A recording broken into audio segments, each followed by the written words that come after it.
lower bracket elimination game. Okay, well, we heard from Entity's coach. What about Tundra and their feeling post-draft? One last thing, guys. We have been practicing for 2 months, and it's time to just play the fucking game. Honestly, we are really fucking good.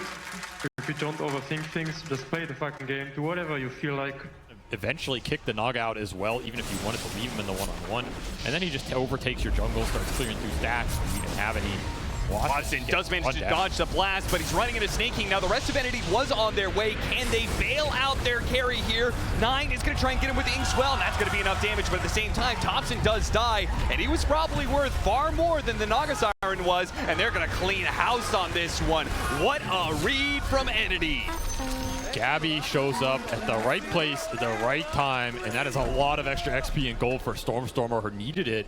That's where that first rotation blast gets thrown on top, right? I mean, there's a lot of long-range artillery here for Entity to just throw in a core without committing to the fight. And the anti-healing is a big factor, right? Because they have so many. Absolutely. Like there's the Inkswell with the shard later on. Gabby charges. Oh, you went forward. Blink on the He's silence. He's going to be in trouble. The Sand King gets the jump, and a beautiful jump at that. 33. Close the door on this fight before it even begins.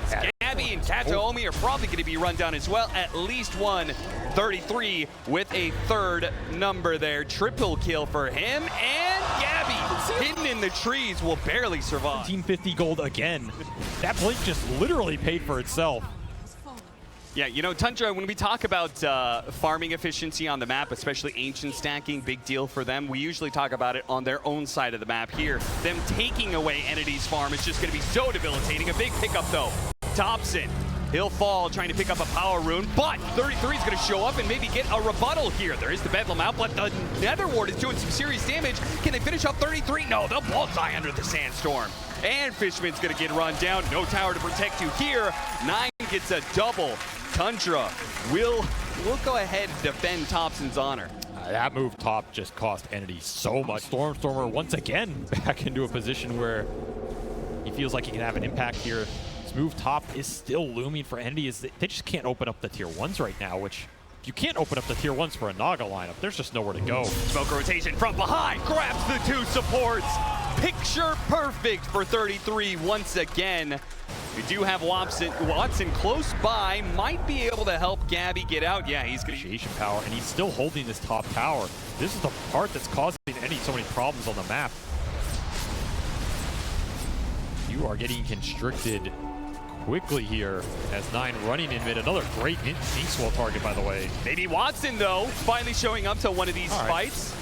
I mean, Naga Siren is not supposed to have to be active, but it does feel like a game where Entity is going to rely on him earlier than they should.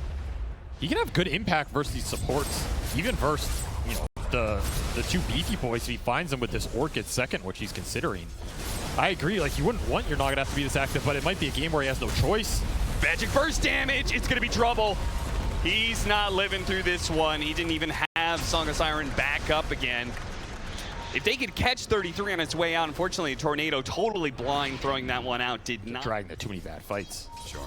33 will go back for the pipe as well, so he's gonna, you know, maybe skirt a little bit around scaling directly than Naga, but this is a really nice item for the team in all these engagements. You're looking at basically only magic damage for Entity. This might be for the best. Fishman tanks the death instead of Gabby, who they were setting up on for sure. That was a valuable death. They going through the portal, trying to get out of here. Tundra are in pursuit. Might be able to find one more. Yep. Kataomi does manage to get out the Shadow Realm before the Silence there. Goes for the TP, but the Inkswell can stop it at any time. 33 continuing to control both side lanes here. Would not be surprised to see Tundra continue to try and hold this top tier 1 as long as they want to. Another example of desperation, calling for some moves you wouldn't normally see. Stormstormer trying to cut waves because the Naga Siren just cannot do it by himself, but Tundra had this map locked down. Just nowhere to go. Even Thompson playing aggressive mid because he just rushed BKB. I mean, it's just, the BKBs are great versus Tundra's lineup. It negates pretty much everything if you can get there. That ward, it's gonna pay off. Got him after the Manta. 33 has the ink swell to chain the stun onto his epicenter. Beautiful stuff, but if Skeeter could die, oh man, what a dodge! Gabby charges right through that red flag, and now Skeeter can continue to chase down, surviving through the Ice Blast easily. Tundra, this is just absolute domination. There's just nowhere to run. Even 9 looking for Stormstorm with the dust. This is Tundra just daring you. And if you're not willing to take it, what are you doing in They're actually going outside of the base to go for 9 instead, who is cutting the mid wave. This shows how little faith Entity has in being able to take these fights. 9 may end up falling. They just need a little bit more damage. Please tell me they're going to get something out of this. Okay, they do. Meanwhile, Watson was trying to push some of the heroes away towards that bottom lane, stop them from being able to get here, but they're here now. 33 is going to make jump forward. BKB immediately activated by Storm. Storm will protect himself from these stuns. They'll lose their support, but maybe they can get even more. Immediately an Orchid placed onto the Sand King. Remember, he is tanky with that heart, but they have plenty of damage thanks to Watson now being here. They might just be able to cut 33 down to size, trying to get away over that haste rune. No such luck. Thompson turning it around. Great Nether Ward with but a song. Uh-oh. We got some heroes with BKB. Thompson probably activates his. Immediately tries to get away. Stormstormer into the invisibility. Kiting out Skeeter nicely. The Pulverize is going to be able to grab Thompson while he's Magic Immune. They know that Magic Immune is running out soon. Thompson needs the help. Where can he get it? He's not going to get it anywhere. Entity somehow making this comeback work for them. Even got the Weaver buyback that turns into absolutely nothing for 9. Just crushed his economy. Really nice versus Tundra's line. Yeah. Whether he can actually get in here and use an active off it, I don't know. I mean, there's a lot of Dispel building up. The Ice Blast on cooldown. Tundra is more than willing to take the fight. Katomi's going to be in some trouble here. Self-Fuels try and protect him. Get off the Terrorize. Does get in onto 3. It groups them up together as a result. And Watson, Gabby immediately pounce on this opportunity, taking out the back line. Thompson and 9's Weaver are both dead. Meanwhile, Skeeter is trying to do what he can, but he can't really touch this Naga Siren too much. Song's going to go out. The BKB. Yeah, he should almost guarantee get it off in this next fight. Even went Martyr's Plate for the extra tank ability and resist. I like that. Jump forward here. Did manage to find the real Naga Siren. Not that Tundra is going to do a whole lot with that just yet, but if they can kite it out a little bit, Skeeter jumping pretty far forward. Got grabbed by the Pulverize before he can get off the Phantasm. He's dead. Skeeter, you are not the one playing with your food anymore. You are the food. Lingers way too long. No BKB, no Phantasm. Got the silence, and now the song. Looking to just grab as many heroes as possible. It's only going to be this Weaver, but they also spot Snake King there in the corner. Nobody has the mobility to stop it, though. Thompson, smart move.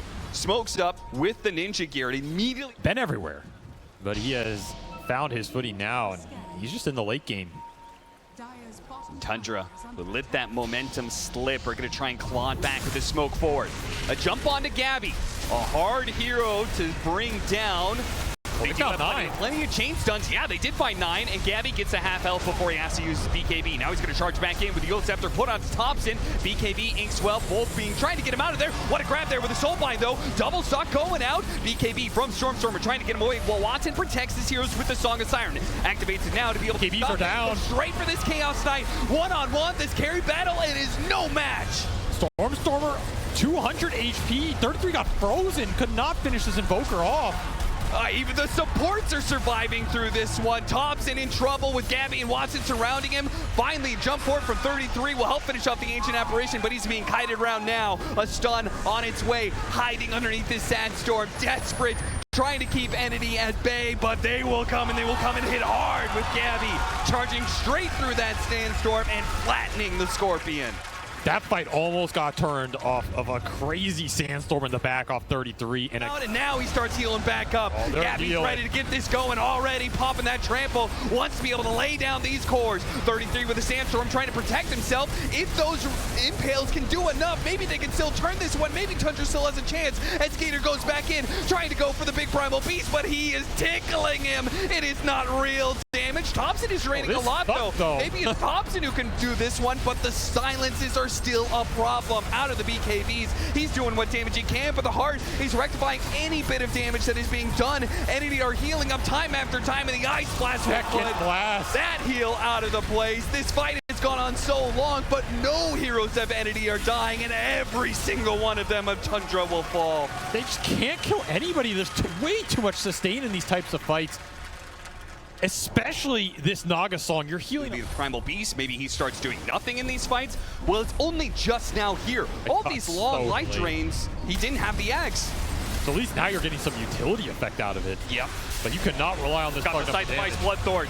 Watson does not put his hero in danger. He lets Gabby charge for it. You say, you take him out. I'm going to wait for that second life. And sure enough, Skeeter does a buy. He immediately buys back. Soulbind onto 2 cores here is pretty nice. But the Song of Siren ruins everything. Look at the blast. Here comes the Ice Blast, lined up, goes straight for 9 and Thompson. Thompson pops his BKB, trying to kite backwards. Gabby's going to be a target once again, puts himself forward, gets the Dispel, turns around, goes for Thompson without that BKB. Yeah, they'll just pound those bounds into dust. Skeeter finally back. He still has no Phantasm for 9, however. Yeah, he's doing absolutely no damage with just his hero. In fact, he pops the BKB, and now he doesn't do anything as Gabby once again grabbing hold of these heroes, not letting them go anywhere through this one. Runs over the Sand King as well, and Entity do it. A comeback, one of the biggest disparities, one of the fastest disparities in this playoff.